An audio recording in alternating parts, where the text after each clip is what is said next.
Hello, everyone. I am Billy Price, co-founder of BILLY Footwear, and this is another episode of Open Book. As a brand, as a business, it's been just so incredibly heartwarming to be able to really partner and collaborate with so many nonprofits, so many just these amazing relationships that we're building. And today we are honored to have a representative from another amazing nonprofit. So joining with me on screen today is Ashlyn Dugan. She is a loving mom. She is a loving wife. She is the founder of Love from Liam Foundation. She's also a published author, which I hope we will touch on too. And then we'll just have a great conversation. So Ashlyn, thank you so much for joining us today. Yes, thanks for having me. So I know there's what I just illustrated right there. There's lots of topics that we can talk about. Yes. But I think a great place to start would be if we can start talking about Liam and how that started the nonprofit. Yeah, so Liam was born 2 years ago. So, me and my husband did the normal couple things. You get married, you buy a house, you have a baby. We were just so excited because we were having a boy. I grew up with 4 sisters and I did not want a girl. So we were so excited that we were having a boy. So when my 20-week anatomy scan came about, I just thought it was a regular scan. Like my mom, my husband, nobody came with me. I just thought it was normal because we already knew the gender. We did like a early, 18, I think I was 18 weeks. So we already knew the gender. So the doctor came in, hey, there's something wrong with your baby. Its head is measuring smaller than normal. And there's something on its back. It might be spina bifida, it might not. And you need to go see a specialist. And pretty much just left me at that, which was, it was just what? This is my first pregnancy. I was 21 years old at the time. So, I was oh my goodness. So we went and saw the specialist and they were Liam has the worst case of spina bifida that we've seen. So we really think that you should terminate. And I was well, that's out of the question. What else can you give? What else can you do for me? And they're well, there's this program at the Children's Hospital of Philadelphia. It's called the Fetal Surgery Program. So essentially they take the baby out of the mom's belly. They fix this sac, put the spine back where it's supposed to be, and then put the baby back in the mom's belly. And I was yeah, absolutely. Let's do it. I was let's do it. So it was very nerve-wracking because I was oh my gosh, are they going to take my baby out and then put it back in? So I know a couple moms that went through it, and it's just crazy. But we went down to Philly, and it was a 2-long day of testing, just getting pictures of everything to make sure, they have the right imaging. And I just remember it was me, my mom, my dad, my husband, and we had a nurse coordinator with us. And then the doctor came in and she was just Liam's perfect. Mm-hmm. So that was amazing that, they were just so heartwarming and they were just so loving. And they were Liam, he's going to have some challenges, but, he's going to be perfect. So, Liam was born. I know it's crazy. If we could just take a pause for a second, because I remember we were catching up in preparation for this call, and you went a lot deeper today than we did when we were preparing for this, and that whole procedure about removing the baby. Yeah. I don't really have words there. I can't even imagine. I can't even imagine what that would have been fear and excited. Okay, we're going to take on this challenge head on, but at the same time, just the emotional fear of the unknown. Wow. Oh my gosh. Absolutely. Yeah. It was crazy. And I just was just wow, this is what we're doing. This is our baby. I would do anything for him, even though he's unborn right now. I would do anything. But it is crazy. You would have to watch the YouTube video on it. They literally take the baby out of the mom's womb, fix it, and put it back in. It's crazy. Yeah. Wow. So essentially they do it Liam's sac. So spina bifida is Liam had a cyst-like sac on his spine. So his spine didn't develop properly. So his spine was in this sac. So essentially they do fetal surgery because sometimes they're open. So that fluid is damaging the sac or the spine more. So they do the fetal surgery to make sure the spine is, fixed properly. But Liam's was closed, thank God. But when he was born, there was like this little like piece of skin that was see-through. You could look in and you could see his spine, his nerves. And it was crazy that sac didn't like burst in my womb. Like it was just so crazy that stayed intact. So it's really crazy. Wow. I mean, I say this quite often because my mind gets so blown by just these incredible stories, but it never ceases to amaze me how powerful and strong the human body is, but also how fragile it is. So to be able to describe this transparent, piece of tissue that you're seeing through inside this human, where basically the whole machine is working. I mean, whoa. Yeah. And it's crazy. And it's crazy that, the doctors today with Spina Bifida, they've created such, great treatment for it when, people find out about it. So it's crazy.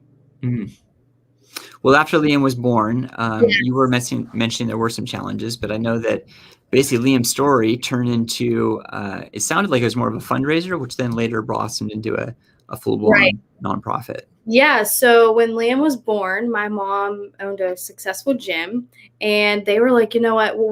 Well, me and my husband had to move down 2 months prior to Liam being born just to be like on the radar, make sure I didn't go into premature labor.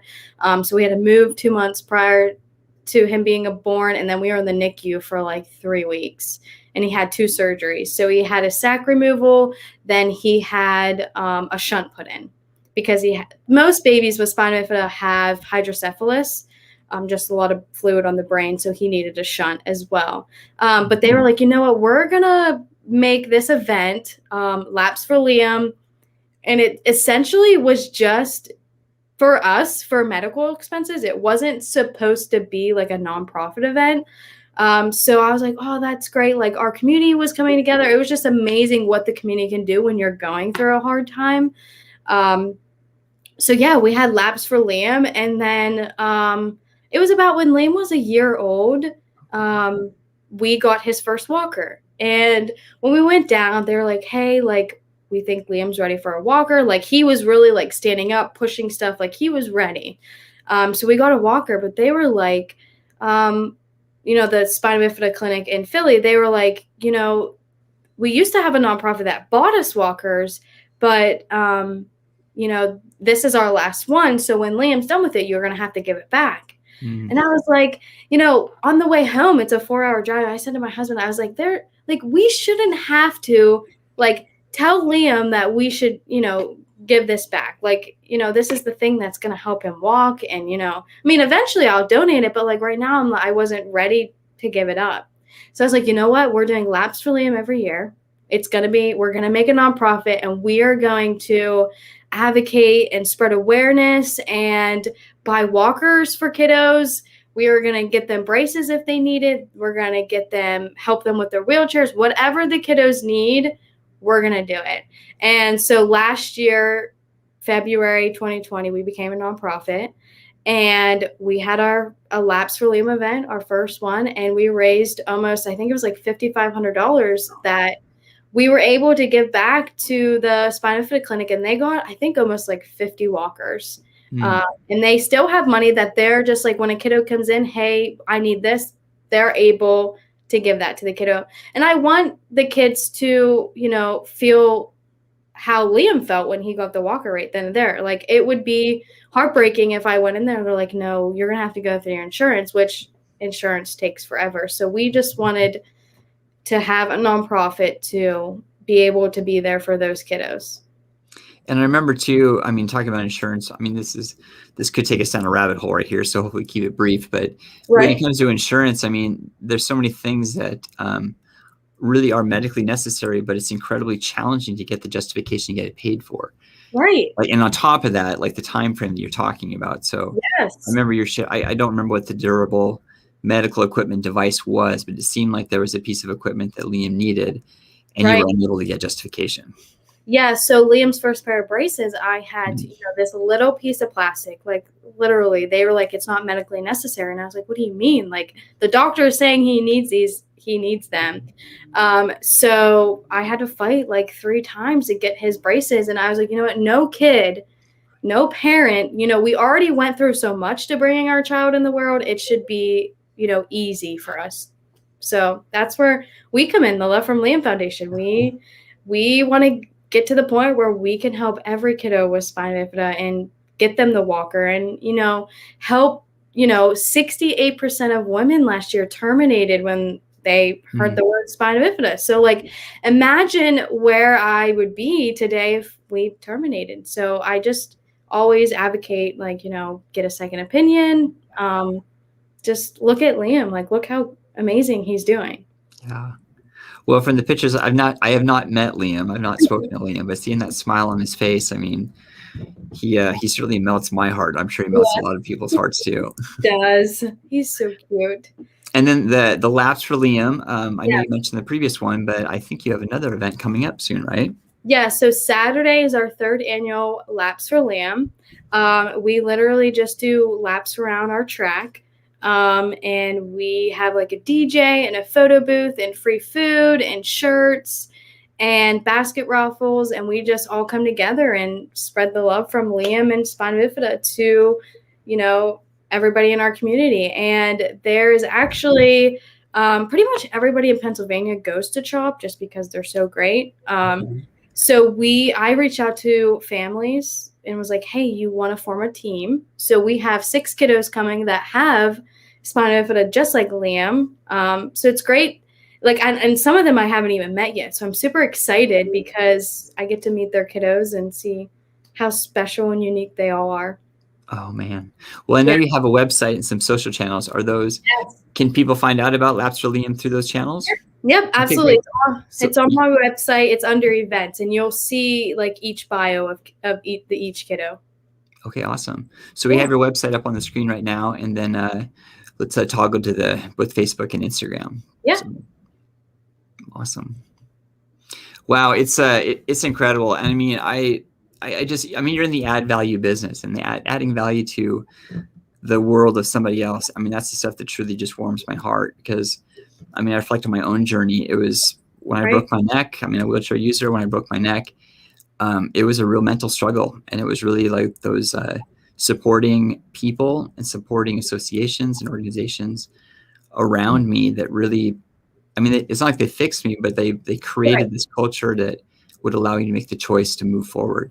Right. And so I just really cherish and just really appreciate what you're doing, because I mean, you're out there making a difference, and then everybody wants to help, so to be able to create like some sort of a mission that the people can participate and help. I mean, that just makes it all the more sweeter. Yeah, definitely. And 2 years ago, I was in the darkest time. I didn't think that.